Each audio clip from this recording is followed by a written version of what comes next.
Breaking news చూస్తున్నారు. నిజంగా ఈ ఈ బ్రేకింగ్ న్యూస్ చూడాలంటే కనుక మీ గుండెని కాస్త ధైర్యం తెచ్చుకోండి. మీ గుండెల్లో ధైర్యం నింపుకునే ప్రయత్నం చేయండి. ఆ ధైర్యం ఉంటేనే ఈ కథనం చూడండి. అవును, హైదరాబాద్ మియాపూర్ బాలిక వసంత మర్డర్ కేసులో మిస్టరీ వీడింది. ఆ బాలిక తండ్రే ఆ చిన్నారి భవిష్యత్తుని చిదివేశాడు. బాలిక తండ్రి బానోతు నరేష్ ప్రధాన సూత్రధారిగా గుర్తించారు పోలీసులు. సీసీ ఫుటేజ్ ఆధారంగా పోలీసుల దర్యాప్తు జరిగింది. ఇంటికి సమీపంలోని బాలిక వసంత మృతదేహాన్ని గుర్తించారు. అవును, మీరు వింటున్నది నేనంటోంది అక్షర సత్యం.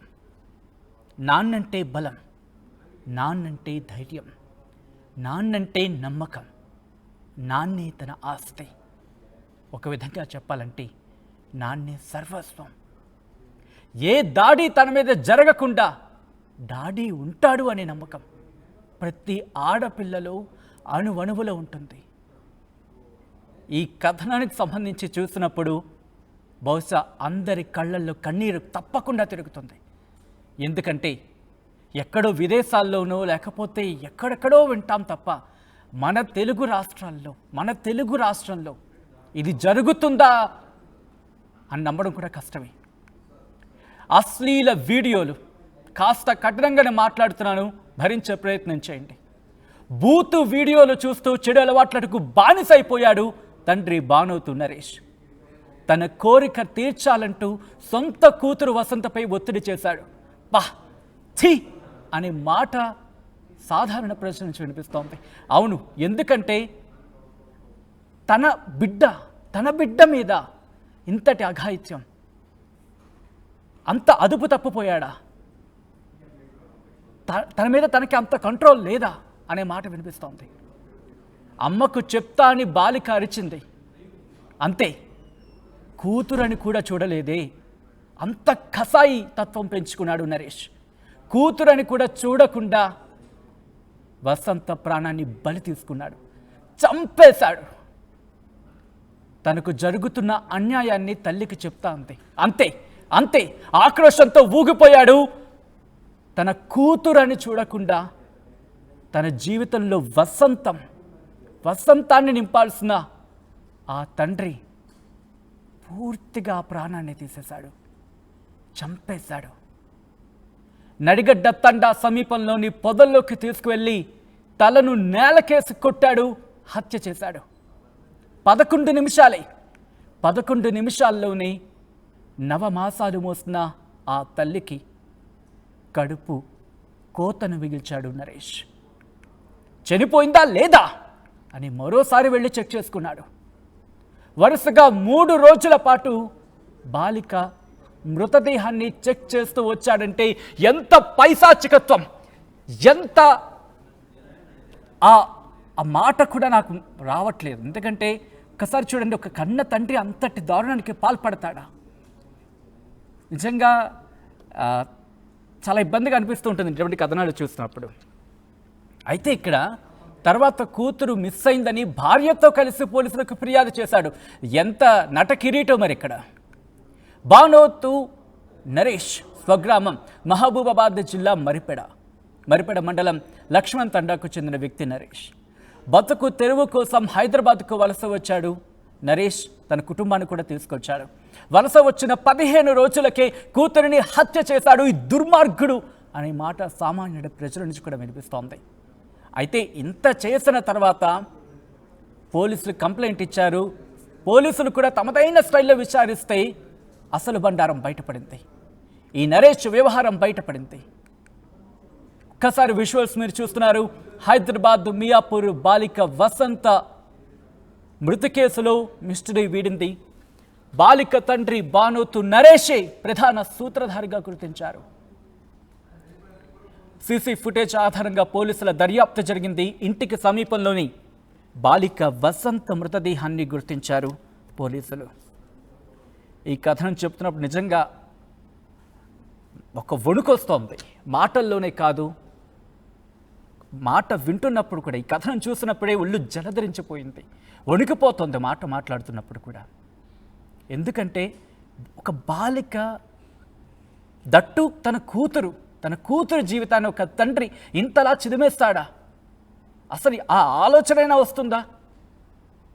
ఒక అసభ్యకరమైన, అవును, అటువంటి అంశానికి సంబంధించి బానిసైపోతే మనిషి ఎంత వికృతానికి పాల్పడతాడు?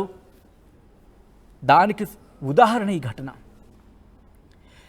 మాట రాని మూగజీవులు, పక్షులు కూడా తమ పిల్లల్ని ఎంత జాగ్రత్తగా కాపాడుకుంటాయి. తిండి మానేసి ఏమీ ఉండవు కొన్ని సందర్భాల్లో, పక్షులు కావచ్చు, చేపలు కావచ్చు. ఒక్కసారి వాటి గురించి సోషల్ మీడియాలో మనం చూస్తూ ఉంటాం. తిండి మానేసి మరి తమ పిల్లల్ని కాపాడుకుంటాయి. ఎక్కడెక్కడి నుంచి ఎన్ని కష్టాలను ఎదురించి వాటికి ఆహారాన్ని తీసుకొచ్చి పెట్టి పెంచి పోషించి అప్పుడు వాటికి రెక్కలొచ్చి ఎగరగలవు అనుకున్న తర్వాత మాత్రమే వెళ్తాయి. అంటే అటువంటి కేవలం మాటలు రాని ఆ మూగజీవులే అంతటి సభ్యతను ప్రదర్శిస్తే మాటలు వచ్చిన మనిషి, బహుశా మనిషి అనే మాట కూడా ఈ నరేష్ అనే వ్యక్తికి వాడకూడదేమో, ఉపయోగించకూడదేమో. మనుషుల మధ్యలో తిరుగుతున్న మృగం ఇతగాడు. మీకేమనిపిస్తోంది అనేది ఒకసారి కామెంట్స్లో మెన్షన్ చేసే ప్రయత్నం చేయండి. ఇదే అంశానికి సంబంధించి పోలీసులు కూడా రియాక్ట్ అయ్యారు. ఒకసారి పోలీసులు ఏమంటున్నారో చూద్దాం, ఆ తర్వాత మళ్ళీ మాట్లాడుకుందాం.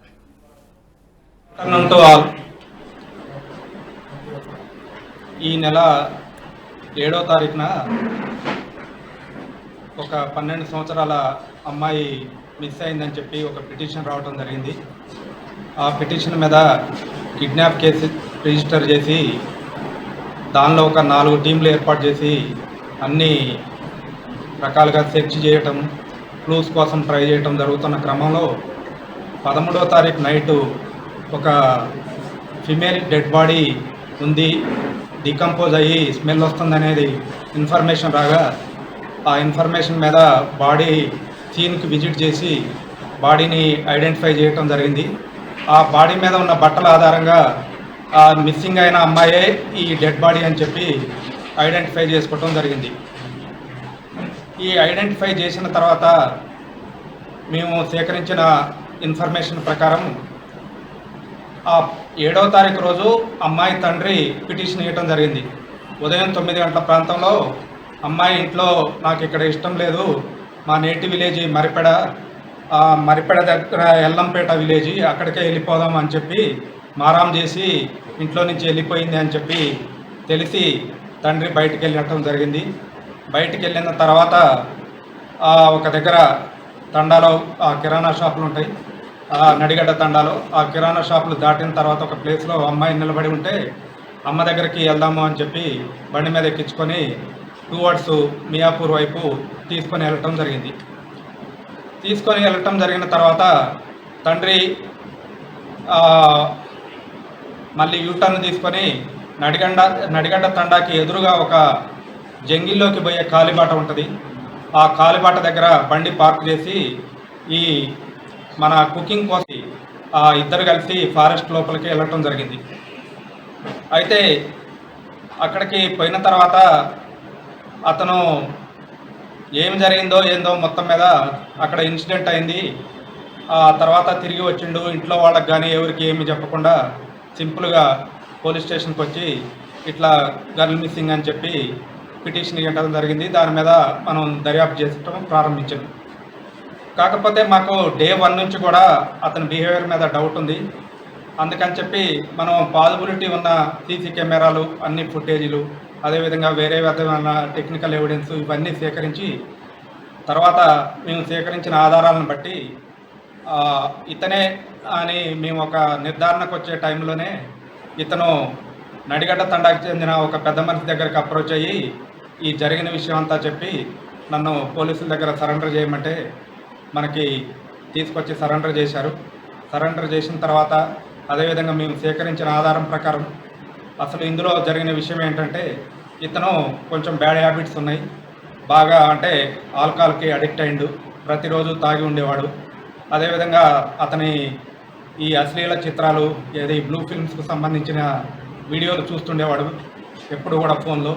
ఒక 2 రోజుల నుంచి అతని ఫోను డిస్ప్లే పనిచేయకపోవటం వల్ల అతనికి పిచ్చిలేసినట్టయి అతని కోరికను తన సొంత కూతురు మీద కూతురుతోటే తీర్చుకోవాలనే దురుద్దేశంతో అమ్మాయిని అక్కడ తీసుకుపోవడం జరిగింది ఫారెస్ట్లోకి తీసుకుపోయిన తర్వాత ఆ అమ్మాయిని టచ్ చేసి ఆ కోరిక గురించి చెప్పగా తను అరిసి నేను అమ్మకి చెప్తా అని అనవటంతో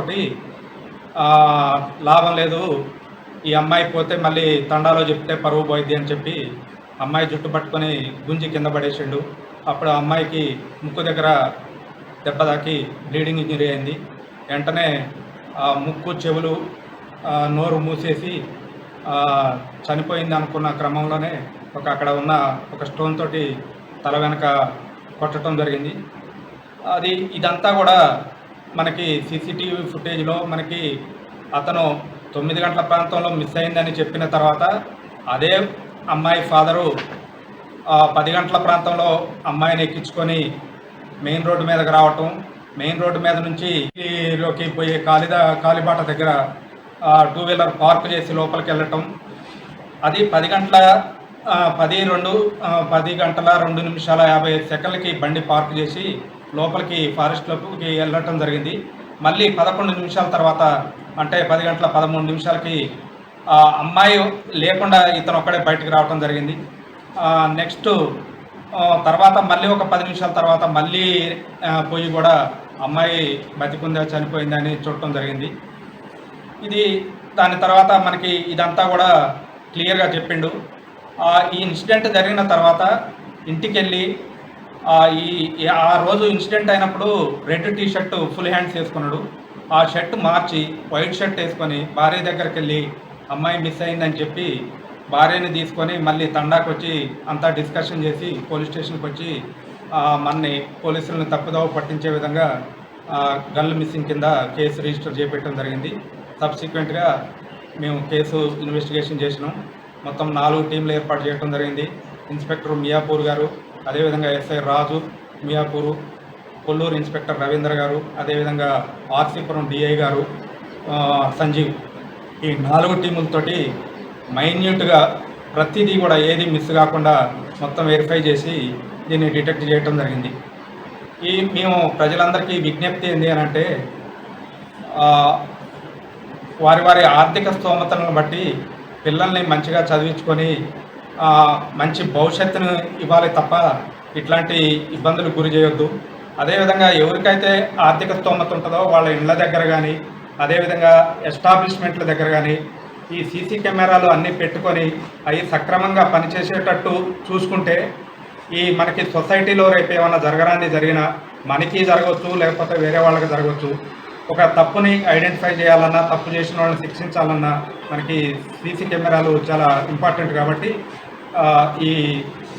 మా విజ్ఞప్తిని కొంచెం అందరూ పాజిటివ్గా తీసుకొని సీసీ కెమెరాలు ఇంకా ఎక్కువ పెట్టేటట్టు ఇంపార్టెంట్ ప్లేస్లో అన్నీ కవర్ అయ్యేటట్టు చూడవలసిందిగా కోరుతున్నాను. Thank you.